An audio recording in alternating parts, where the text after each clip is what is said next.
Islamabad youth club এই নামটা বর্তমান সদরের বাসিন্দা কারুর অচেনা অজানা নেই। চোখের পলক ফেলতে বছর আবার এলো ঘুরে, ঢাকের কাঠি শুলি ধুনু মা এসেছে ঘরে, ইসলামাবাদ ইয়ুথ ক্লাব। কিন্তু আপনারা অনেকেই হয়তো জানেন না যে এই ইয়ুথ ক্লাবের আরো দুটো নাম আছে, যেমন চাঁদমারির মাঠ আর কালীতলার মাঠ। সব মিলিয়ে এই ইয়ুথ ক্লাবের মোট 3টে নাম আছে। তো প্রথমে বলি চাঁদমারির মাঠ। চাঁদমারি মানে হচ্ছে গিয়ে ফায়ারিং রেঞ্জ।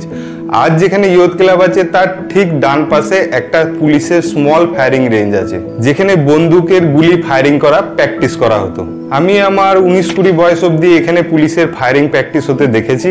আর আমরা সেখানে পাড়ার সব ছোট ছেলেরা টমি কোরাতে যেতাম।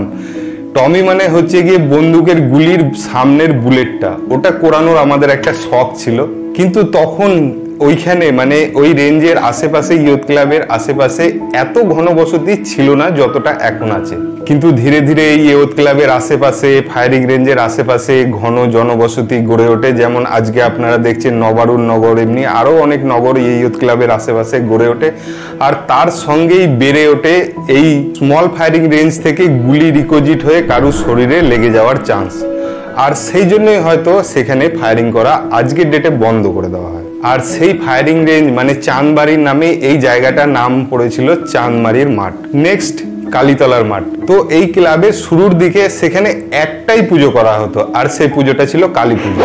আর সেই কালী মন্দির আজকে যে কালী মন্দির আছে সেখানে ছিল না, সেটা ছিল আজকে যেখানে তোনার ড্রাই ওয়াশ অ্যান্ড ক্লিনার্স আছে তার ঠিক অপোজিটে, মানে লিটনদের বাড়ির গেটের ঠিক ডান দিকে। এখন ইয়ুথ ক্লাবে অনেক বড় মাপের দুর্গাপুজোও হয়।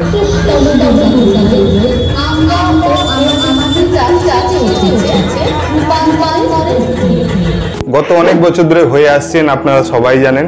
এই ক্লাব তৈরির পিছনে একটা ঘটনা আছে, আপনারা অনেকেই হয়তো জানেন না। আজ যেখানে ইয়ুথ ক্লাব দাঁড়িয়ে আছে সেখানে হয়তো আপনারা আজকে ইয়ুথ ক্লাবকে দেখতে পেতেন না, সেখানে হয়তো দেখতে পেতেন একটা বড় রকমের শপিং মল বা বাজার, যদি সেই একদল মানুষ না থাকতো। তাদের নামগুলো আমি বলছি না, কারণ তাদের প্রায় অধিকাংশই আজকে এই দুনিয়াতে নাই, তেনারা সবাই আজকে মারা গেছেন। কিন্তু তাদের সেই সক্রিয়তার জন্য তাদের তৈরি এই ইয়ুথ ক্লাব আজও রয়ে গেছে। সময়টা ছিল 1980 দশকের মাঝামাঝি। তখন পশ্চিমবঙ্গে বামপন্থী কমিউনিস্ট পার্টি মানে CPIM পার্টির একচেটিয়া শাসন চলছে। আর এখানে একটা বাস্তব ব্যাপার বলে রাখি যে ইয়ুথ ক্লাবের আশেপাশে যত পুরনো বাড়ি আছে তার প্রত্যেকটা বাড়িতে কমসে কম একটা নাহলে দুটো বা কোনো বাড়িতে 3টে মেম্বার অব্দি পুলিশের চাকরিরত বা কর্মবিরতি অবস্থায় আপনি পেয়ে যাবেন। তার কারণ এই যে এই ইয়ুথ ক্লাবের আশেপাশে যে জায়গাগুলো এখন আপনি ঘর বাড়ি দেখতে পাচ্ছেন সেই জায়গাগুলো একসময় ফাঁকা ছিল, মানে চাষের জমি ছিল। তখন এই পূর্ব বর্ধমান পুলিশ লাইনে পোস্টিং হয়ে যারা এসছিল তারা এইখানে জায়গা কিনে স্থায়ী বাসিন্দা হয়ে যায়। আপনি যদি এখনো গুগল ম্যাপে সার্চ করেন তাহলে দেখবেন যে পুলিশ পাড়া নামে সার্চ করলে ইয়ুথ ক্লাবের আশেপাশের এরিয়া গুগল ম্যাপে দেখায়। আর এই এরিয়াতে একটা ট্রেডিশন আছে যে এইখানের বাড়ির ছেলেরা বড় হয়ে ম্যাক্সিমাম পুলিশে চাকরি করারই স্বপ্ন দেখে। এবার মেন টপিকে ফিরে আসি। এই ক্লাবের মাঠে বাচ্চারা তখন খেলা করতো, আর এই মাঠের চারপাশে ছিল চাষের জমি। আর একদিন সকালে হঠাৎ করে CPM পার্টির তরফ থেকে এই জায়গায় ঝান্ডা বসিয়ে এই মাঠটিকে দখল করে নেওয়া হয়, যেটা CPM পার্টির পুরনো স্বভাব। আর এখানে বাজার বসিয়ে কেনাকাটাও শুরু করে দেওয়া হয়। কিন্তু CPM পার্টির সেই আশা পুরো হতে দেয় নাই সেই একদল সাহসী মানুষ, যাদের কথা আমি কিছুক্ষণ আগে বলেছিলাম। তাদের প্রায়ই ছিল পুলিশে কর্মরত বা চাকরি থেকে অবসরপ্রাপ্ত, কেউ ছিল বর্ধমান পুলিশ লাইনের মেজর বা থানার অফিসার। ফলেই তাদের লোকাল কমিউনিকেশন আর আইন সংক্রান্ত নলেজ খুবই ভালো ছিল। তারা অবশেষে অনেক সংঘর্ষের পরে এই মাঠকে দখলমুক্ত করে এবং ইয়ুথ ক্লাব নাম দিয়ে পার্মানেন্ট রেজিস্ট্রেশন করে দেয়।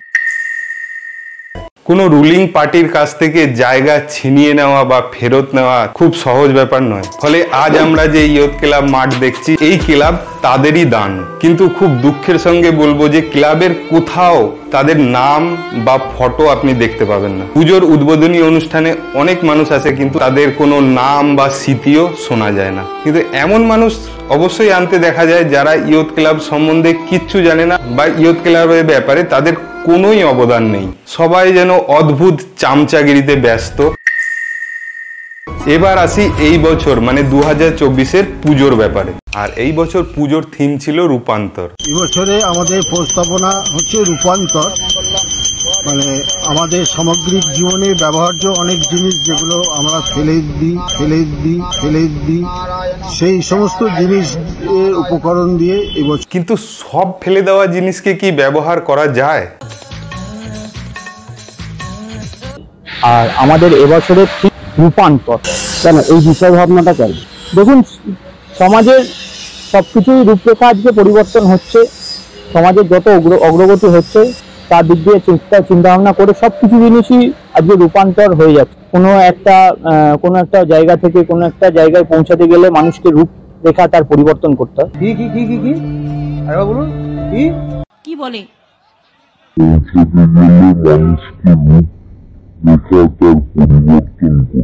কারা এরা? আমি তো বুঝতেও পারছি না। হু আর দিস পিপল? যদি ব্যাপারটা সোজা করে বলি তাহলে এইরকম দাঁড়ায়, আমাদের দ্বারা ব্যবহার করা ও ফেলে দেওয়া জিনিস দিয়ে পূজা মণ্ডপ সাজানো হয়েছিল, রাইট? থিওরিটাকে আনকিউ বলা না গেলেও বেশ ভালো। এই পর্যন্ত সবকিছুই ঠিকঠাক ছিল, কিন্তু তা বলে ব্যবহৃত জিনিসের মধ্যে মদের বোতল, এটা কেমন আইডিয়া? আর কোন মহান মানুষের মাথায় এলো এই আইডিয়াটা? ইয়ুথ ক্লাব দুর্গাপুজো কমিটি যে থিমটা চিন্তা ভাবনা করেছেন রূপান্তর, আপনি শিল্পী, তো কি ধরনের, কেন এই চিন্তা ভাবনাটা, কেন কোত্থেকে এলেন, মানে কোত্থেকে পেলেন এই রূপান্তর চিন্তা ভাবনা হঠাৎ করে? মাটি থেকে ঠাকুরের কনসেপ্ট, আচ্ছা, মাটি রূপান্তরিত হয়ে ময়াতে পরিণত হয়, এ ধরনের এক চিন্তা ভাবনা থেকে আমরা আজকে শুভ আরম্ভ হলো, প্রথম প্রতিবাদী হলো। এবার বুঝতে পারলাম যে খাপে খাপ মন্টুর বাপ হয়েছে।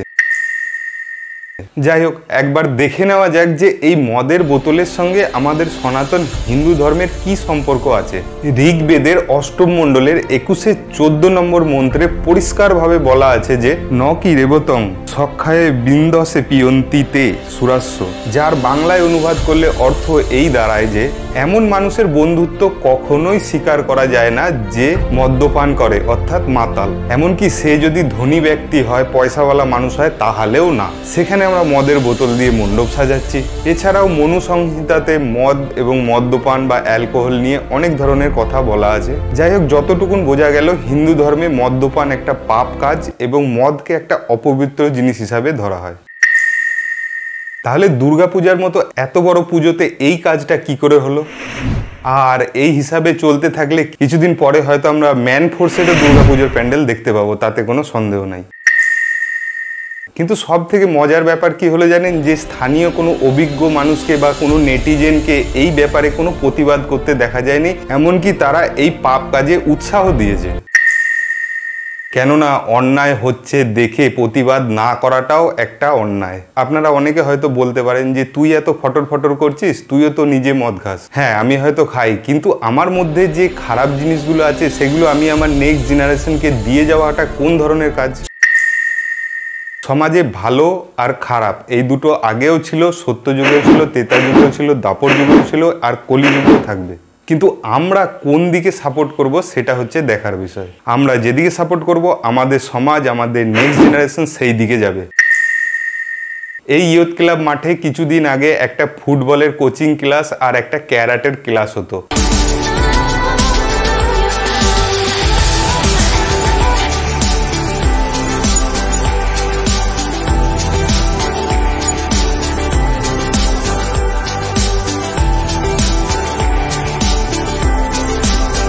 কিন্তু পূজা মণ্ডপে ব্যবহার করা মদের বোতল ভাঙা কাচে মাঠে পড়ার ফলে বাচ্চারা আর কতটা খেলতে পারবে এই ব্যাপারে আমার সন্দেহ আছে। এই ক্লাবকে এত সংঘর্ষ করে বানানোর পেছনে একটাই কারণ ছিল, যাতে বাড়ির ছোট ছোট বাচ্চারা এই মাঠে যেয়ে খেলতে পারে। কিন্তু এখন এটা যেন বিজনেস হাবে কনভার্ট হয়ে গেছে। কোনো বাড়িতে বিয়ের অনুষ্ঠান হলে এই মাঠে হবে, জামা কাপড়ের হাট বসবে তাও এই মাঠে বসবে, আর হোলিতে মদ খেয়ে ডিজেতে বাওয়াল দেওয়ার জন্য এই মাঠকেই ব্যবহার করা হয়। কিন্তু বলার বা প্রতিবাদ করার মতো কেউ নাই। এবার প্রশ্ন উঠতে পারে, ভাই তোর এত মাথা ব্যথা কেন? তাদেরকে বলবো, আমার এই মাথা ব্যথার পিছনে দুটো কারণ আছে। প্রথম কারণ হচ্ছে, এই ক্লাবের মাঠে খেলাধুলা করে আমারও ছোটবেলা কেটেছে, তাই পরিস্থিতি দেখে খারাপ লাগে। আর দ্বিতীয় কারণ হচ্ছে, কোনো জাতিকে ধ্বংস করে দেওয়া বা নষ্ট করে দেওয়ার জন্য কোনো অস্ত্র শস্ত্র, AK-47, অ্যাটম বোম কিচ্ছু লাগে না। শুধু সেই জাতির শিক্ষা, সংস্কৃতি আর ধর্ম, এই তিনটে নষ্ট করে দাও, সেই সমাজ আপনি আপ মরে যাবে। যার অর্ধেকটা অলরেডি ইংরেজরা করে দিয়েছে, আর বাকি বাঁচা অর্ধেকটা আমরা নিজেরা করছি। কিছু বছর আগেও যখন আমি ভারতীয় সেনাবাহিনীতে চাকরি করতাম, তখন লিটারেলি সেনাবাহিনীতে ভারতবর্ষের সব প্রান্ত থেকে ছেলেরা আসে, মানে ভারতবর্ষের সব প্রান্তের মানুষ আপনি সেখানে পেয়ে যাবেন। সেখানে যদি টিপিক্যাল আর কঠিন কাজে রেসপন্সিবিলিটি নেওয়ার জন্য কোনো মানুষের দরকার পড়তো, তো ইন্ডিয়ান আর্মির অফিসারদের মাথায় সবার আগে আসতো যে বাঙালি কে আছে। মানে পুরো ভারতবর্ষের কাছে বাঙালির ইমেজ একটা বুদ্ধিমান জাতি হিসাবে আছে এখনো অবধি। কিন্তু বর্তমানে বাঙালি মানে বোকাচোদা, যেটা আগে বিহারের মানুষদেরকে মনে করা হতো। কি আপনার বিশ্বাস হচ্ছে না, বা আপনার মধ্যে এখনো বাঙালি হিসাবে গর্ববোধ বেঁচে আছে? তাহলে আপনি একবার বর্ধমান হ্যাচারি রোডে চলে আসুন আর নিজে চোখে দেখে যান। আমি আশা করি যে আপনার মধ্যে আর কোনো গর্ববোধ বেঁচে থাকবে না। সেখানে মঙ্গলা কোরা নামের এই ভদ্রমহিলা মা কৃষ্ণকালীকে নিয়ে কেমন ভণ্ডামি করছে। শুধু তাই নয়, তার এই ভণ্ডামিতে যে শুধু গরিব বা অশিক্ষিত লোক ফাঁসছে এমন কিন্তু না। তার এই ভণ্ডামিতে ফাঁসছে ডাক্তার, শিক্ষক, পুলিশ, আর্মি, ডিফেন্স স্টাফ, এমনকি শোনা যাচ্ছে যে কলকাতা হাইকোর্টের পেশকর পর্যন্ত এনার ভণ্ডামিতে ফেসে গেছে। আমি অবাক হয়ে যাই যে এরা নাকি দেশ চালাবে না বাল চালাবে। আপনাকে দেখাবো যে কিছুদিন আগে পর্যন্ত একটা মানুষ যে বর্ধমান অরবিন্দ স্টেডিয়ামের কাছে ফুচকা বিক্রি করত, তার স্ত্রী মানে মঙ্গলা কোরা, রোজ ভ্যালি নামে যে চিট ফান্ড আপনারা সবাই জানেন, যাতে অনেক মানুষ টাকা হারিয়েছে, অনেক গরিব মানুষের টাকা ডুবেছে, সেই রোজ ভ্যালি চিট ফান্ডে কাজ করত। এমনকি সূত্র মারফতে শোনা যায় যে বর্ধমান তিনকোনিয়া বাস স্ট্যান্ডের কাছে এক হোটেলে প্রস্টিটিউশনের জন্য মেয়েও সাপ্লাই করত। পুলিশের খাতায় অভিযুক্ত হয়েছিল, কিন্তু এভিডেন্সের অভাবে সে ছাড়া পেয়ে যায়। সে এখন হঠাৎ মা কৃষ্ণকালীর মেয়ে হয়ে গেল।